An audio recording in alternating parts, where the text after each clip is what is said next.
예전에 제가 그 사막을 건너는 6가지 방법, 이 책을 소개해 드린 적이 있는데요.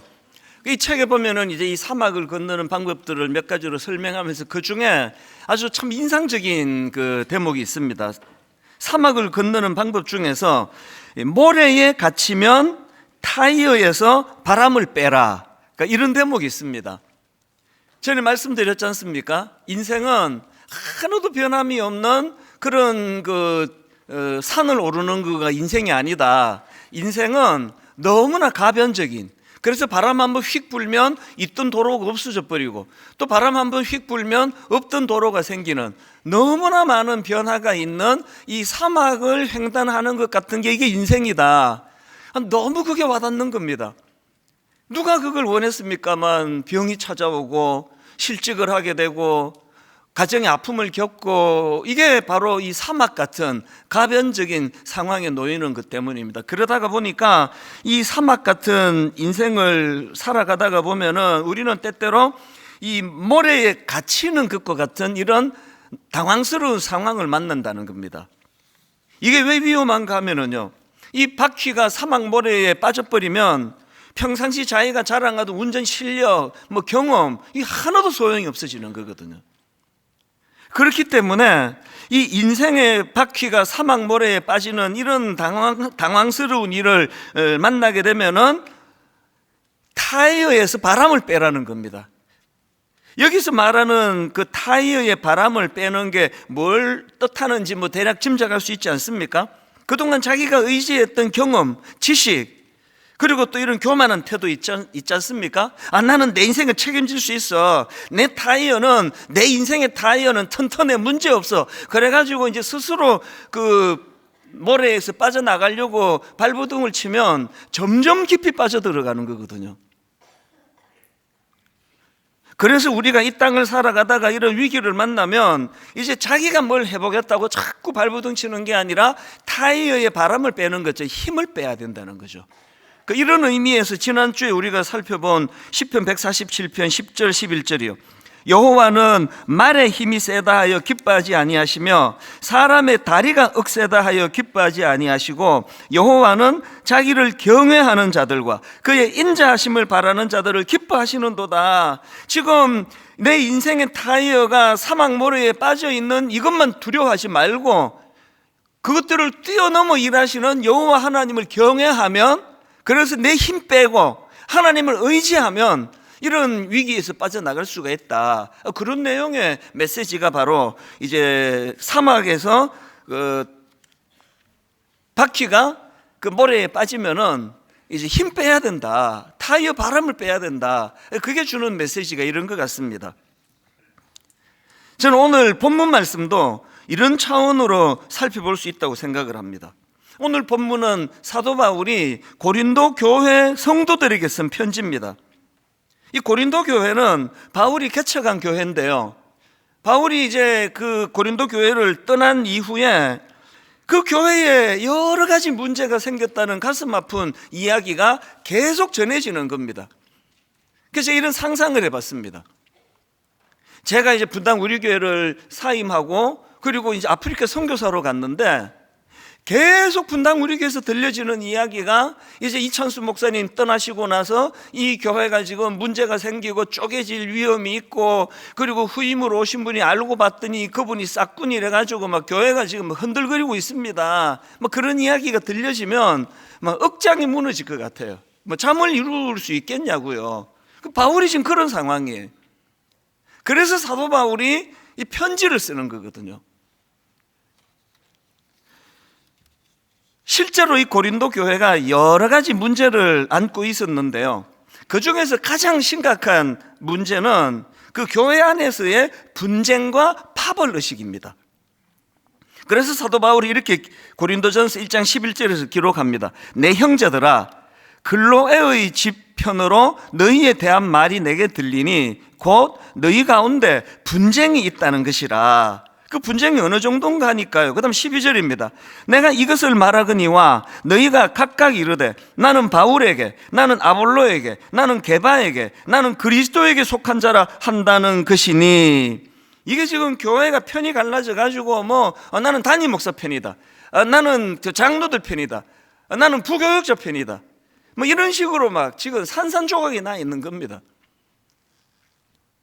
제가 목회를 해보니까요, 교회에 어려움이 있고 문제가 좀 있어도요, 성도님들이 딱 한 마음으로 단합이 돼가지고 그렇게 대처해 나가면 아무 일도 아니더라고요. 교회가 가장 위험한 게 그게 자꾸 마음이 갈라지는, 가정도 마찬가지 아닙니까? 그래서 사도 바울이 이제 그 문제점들을 보고 아픈 마음으로 참 눈물로 쓴 편지가 그게 고린도전서예요. 고린도후서도 마찬가지고. 근데 제가 이 고린도전서를 읽으면서 참 주목하는 게 이 바울이 제시하는 대안이 너무 간단해요. 누가 잘했느니 누가 잘못했느니 이 문제를 해결하려면 이래야 되고 저래야 되고 없고요, 굉장히 간단해요. 사도 바울의 해법이 바로 오늘 본문 고린도전서 2장 1절과 2절인데 그 해법을 한번 보십시오. 형제들아, 내가 너희에게 나아가 하나님의 증거를 전할 때에 말과 지혜의 아름다운 것으로 아니하였나니 내가 너희 중에서 예수 그리스도와 그가 십자가에 못 박히신 것 외에는 아무것도 알지 아니하기로 작정하였습니다. 이게 지금 바울이 뭘 강조하는가 하면은 이런 얘기를 해요. 여러분들 한번 생각해 보십시오. 내가 언제 여러분들에게 내 말과 내 지혜의 아름다움을 의지해서 말씀을 전한 적이 있습니까? 저는 오직 예수 그리스도와 그분의 십자가만 의지해서 말씀을 전했는데 교회가 왜 이렇게 자꾸 분쟁이 생기는 겁니까? 교회가 자기의 말과 자기 지혜의 아름다움으로 그렇게 다투고 있는 게 너무나 마음이 아픕니다. 그런 얘기거든요. 그러니까 지금 바울이 강조하는 거는 대안은 하나예요. 교회는 각자가 그냥 나 잘났다 너 잘났다 그러면서 자기의 말과 자기 지혜의 아름다움을 드러내면서 그렇게 하는 게 아니라는 거죠. 이런 내용을 담고 있는 오늘 본문을 제가 묵상을 하면서 고린도전서 2장 2절에서 제가 주목하는 게 있습니다. 2절을 한번 보십시오. 그 우리말 성경에 그 번역하는 과정에서 빼버렸는데요, 이게 헬라어로 보면은, 이게 원어로 보면은 거기에 접속사로 시작합니다. 왜냐하면, 이 접속사예요. 왜냐하면 내가 너희 중에서 예수 그리스도와 그의 십자가에 못 박히신 것 외에는 아무것도 알지 아니하기로 작정하였습니다. 이게 무슨 뜻인지 아시겠죠?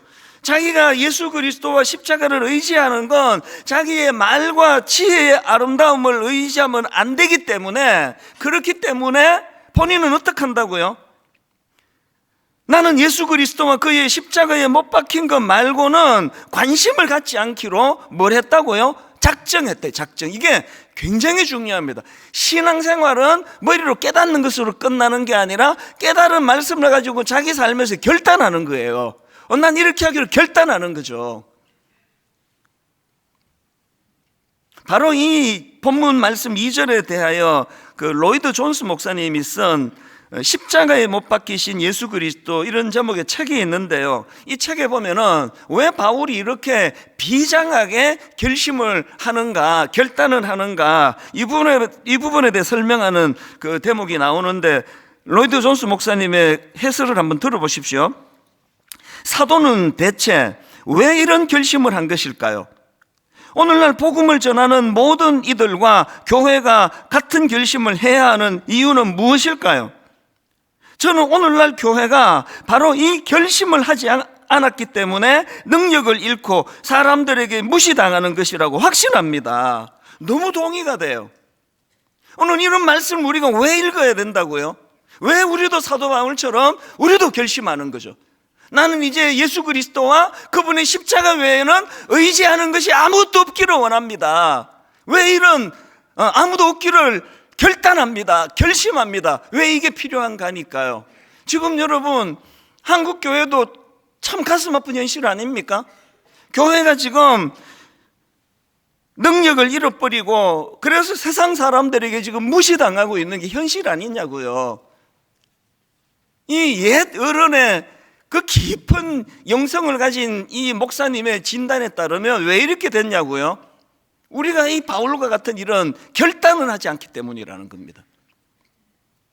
그래서 여러분, 새해가 되면은 많은 결심을 하지 않습니까? 이제 내가 건강을 위하여 내가 운동을 해야 되겠다. 그래서 이제 막 헬스클럽 끊고 막 1년치 끊었는데 이제 2주밖에 또 안 하고 뭐 그것도 문제긴 한데요. 또 막 결심을 하잖아요. 내가 새해에는 이제 내가 새벽에 일어나기로 결심했다. 내가 이제 성경을 내가 좀 읽어야 되겠다. 새해에요, 운동을 해갖고 뭐 건강을 찾기 위해서 그 운동을 결심하는 것도 좋은 일이고 새벽에 일어나는 것도 다 좋은데요. 예수 믿는 저와 여러분이 이제 이 새해에 해야 되는 결심이 있다면 우리도 사도 바울처럼 이제 나는 예수 그리스도와 십자가만 의지하겠다. 이 결단이 우리에게 좀 필요하다는 거거든요. 그래서 제가 오늘 이 본문 말씀을 가지고 묵상을 하면서 사도 바울이 하는 이런 결심, 이런 결단, 그 내용이 왜 이게 인생에 유익하냐, 이거를 제가 2가지로 제가 정리를 해드리려고 하는데요. 이 바울의 결심이 가진 2가지 의미가 뭐냐? 첫째, 이게 능력 회복의 문제예요. 왜 바울이 예수 그리스도와 십자가만 의지하겠다고 결심을 하는가 하면은 저는 그 답을 고린도전서 1장 18절에서 찾을 수 있다고 생각합니다. 왜 그런 결심하느냐고요? 십자가의 도가 멸망하는 자들에게는 미련한 것이요 구원을 받는 우리에게는 하나님의 능력이라. 내가 이게 뭐 예수 믿는 것도 아니고 안 믿는 것도 아니고 뭐 예수님도 의지하고 세상도 의지하고 이래 갖고는 거기에 능력이 나타나지 않기 때문에, 그래서 결국은 교회가 힘을 잃어버리고 쪼개지고 싸우고 다투고 이러니까 이제 모든 성도님들이 하나가 되어서 이제 나는 오직 예수 그리스도와 그분의 십자가만 내가 의지하겠다, 이렇게 결단을 해야 된다는 거거든요. 이런 의미에서 여러분, 이 세상 사람들이 자꾸 이제 이 십자가를 미련한 것이라고 그렇게 오해를 하는데요. 교회가 그 오해를 풀기 위해서 우리가 구현해야 되는 게 하나 있습니다. 그게 고린도전서 4장 20절입니다. 하나님의 나라는 말에 있지 아니하고 오직 능력에 있습니다. 저는 이 고린도전서 4장 20절을요, 올해의 모든 성도님들이 마음에 담는 올해의 성구로 삼고 싶습니다. 저부터가 말이 너무 많아요. 하나님이 이 말씀으로 천지를 창조하셔가지고 우리가 그를 닮은 제자들이다 보니까 막 말이 너무 많아요. 근데 말이 많은 거에 비해 가지고 능력이 별로 없잖아요. 우리 모두가 각오하고 결단하고 이제 저도 사도 바울처럼 하나님, 내가 한번 결심하기 원합니다. 이제 저는 오직 예수 그리스도와 십자가만 의지하기를 원합니다. 그렇게 결단하고, 더 중요한 건 이제 우리가 이런 걸 목표로 삼자고요. 하나님 나라는 말에 있지 않고 능력에 있습니다. 변화에 있습니다. 교회는 이상한 사람을 받아주는 것이에요. 그런데 교회는 아까 뭐라 그랬죠? 하나님의 나라는 말에 있지 않고 오직 능력에 있습니다. 이론 받아 적는 게 그게 예배가 아니고요, 하나님의 능력이 나타나는 그 현장이 예배거든요. 그러니까 여러분 한번 저를 더 따라해 보시면 좋겠습니다. 한번 따라해 보세요. 하나님의 나라는 말에 있지 아니하고 오직 능력에 있습니다. 참 저 사람이 이상한 사람이었고 내가 이상한 사람이었는데 그 능력 있는 복음의 말씀 앞에서 내가 이상하네, 나 이런 사람 아닌데, 아니 왜 자꾸 저 사람이 내가 용납이 되지? 난 이런 사람 아닌데, 왜 자꾸 어떻게 저 사람 용서가 되지? 아니 이 대목에 내가 지금 불같이 화가 나야 되는데 아니 이렇게 화가 안 나지? 이상하네. 이게 남 얘기가 아니고 저 얘기예요. 그러면서도 아직은 울퉁불퉁해요. 점점 좋아질 거라는 그 기대감을 가지고 확신을 가지고, 그래서 이걸 만질 때마다 낙심이 되는 게 이게 아직도 울퉁불퉁한 애가 아니에요. 반드시 변화될 깨끗해질 이 손톱을 제가 기대하면서 이거를 이렇게 습관적으로 만질 때마다 하나님 앞에서 이게 내 모습인데, 이게 교회예요. 능력이에요, 능력. 여러분 창세기 1장에서 하나님이 그 흑암과 혼돈 가운데 빠져있던 그 상황에서 하나님의 창조 사역이 창세기 1장에서 시작이 되는데, 저는 여기서 반복되는 그 패턴을 너무 은혜를 최근에 다시 받았습니다. 창세기 1장 1절에서 태초에 하나님이 천지를 창조하시니라 그렇게 선포하시고는요, 3절을 한번 보십시오. 하나님이 이르시되 빛이 있으라 하시니 빛이 있었고, 이 패턴이 계속됩니다. 자, 1장 6절 한번 보십시오. 맨 먼저 시작하는 게 뭡니까? 하나님이 이르시되 물 가운데 궁창이 있어 물과 물로 나뉘라 하시고, 하나님이 궁창을 만드사 궁창 아래에 물과 궁창 위에 물로 나뉘게 하시니 결론 그대로 되니라. 시작이 하나님이 이르시더고요, 결과가 그대로 되니라. 하나님이 이르시되 그대로 되니라. 하나님이 이르시되 그대로 되니라. 이게 뭘 이야기하느냐고요. 하나님 말씀이 가진 능력이에요. 변화시키는 능력.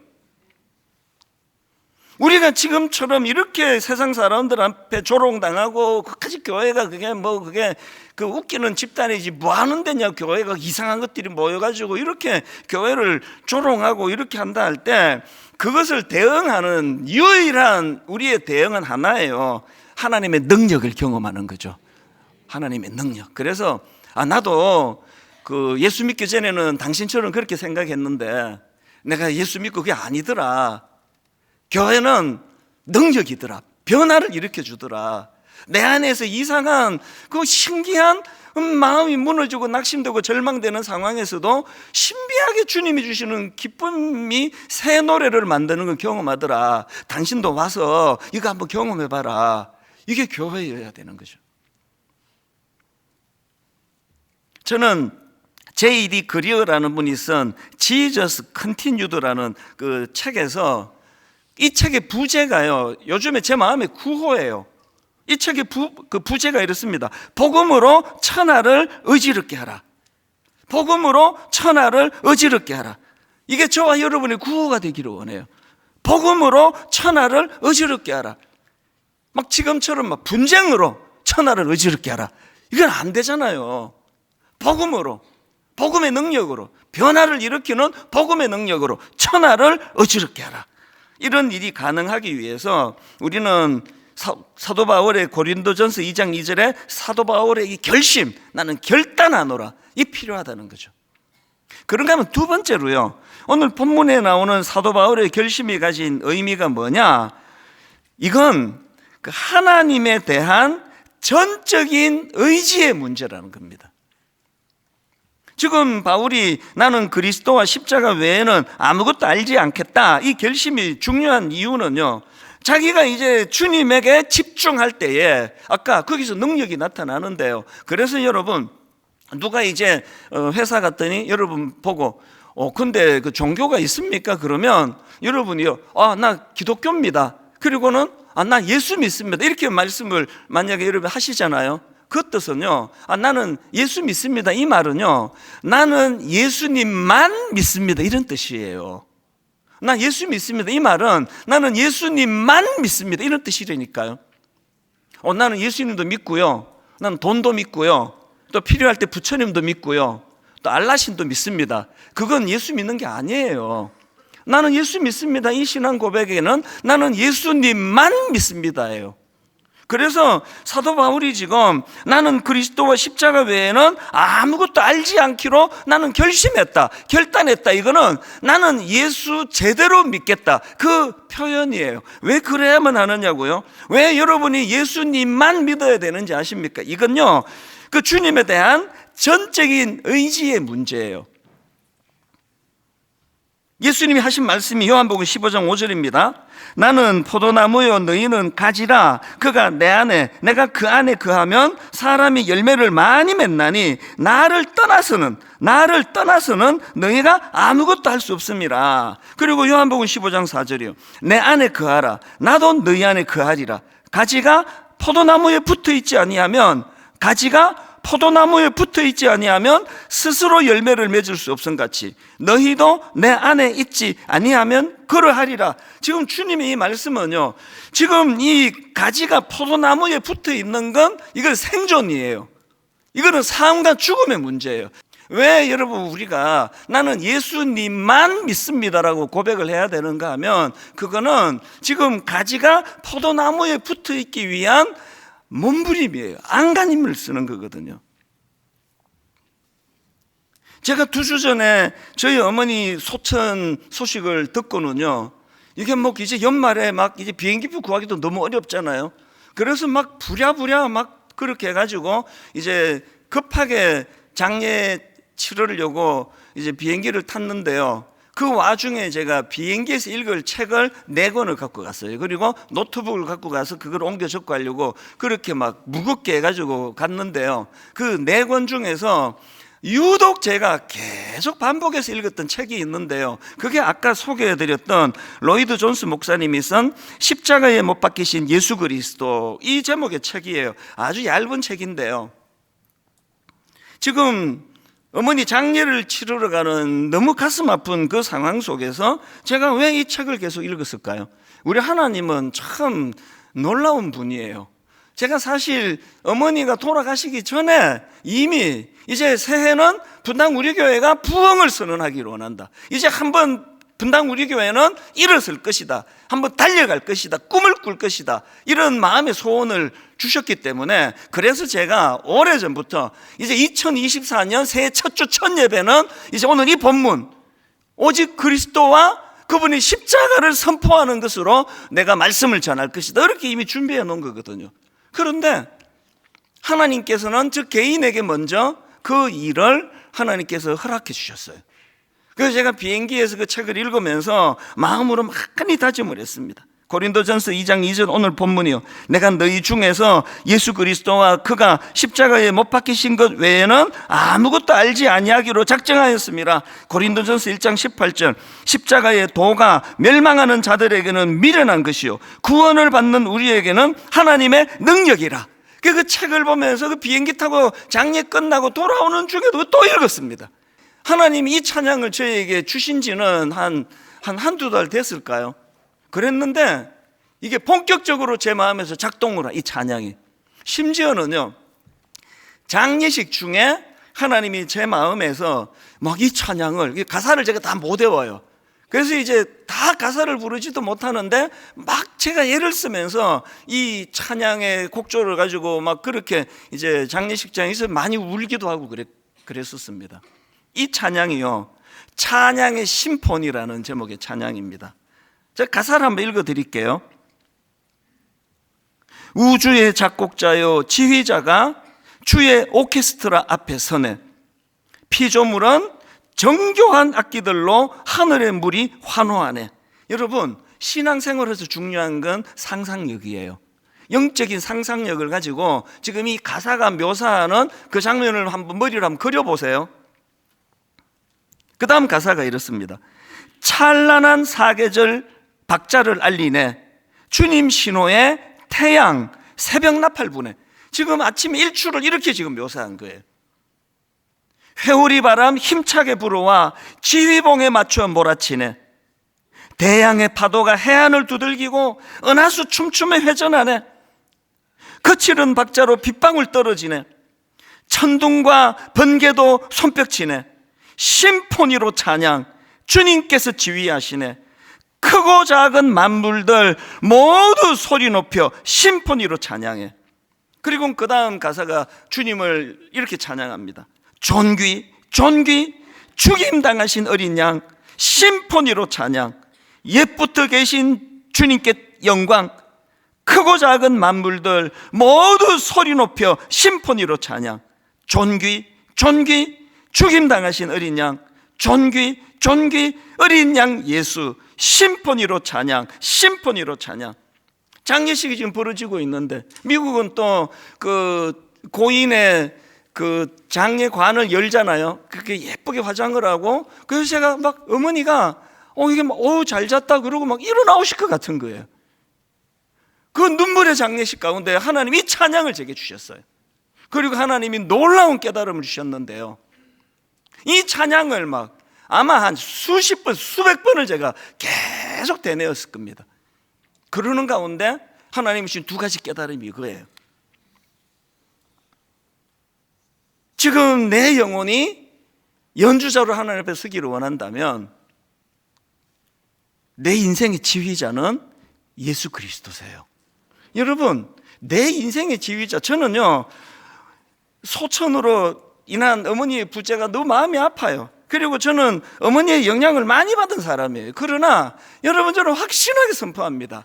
제가 어머니 영향을 많이 받은 사람 확실한데요. 그러나 여러분, 저의 어머니는 내 인생의 지휘자가 아니세요.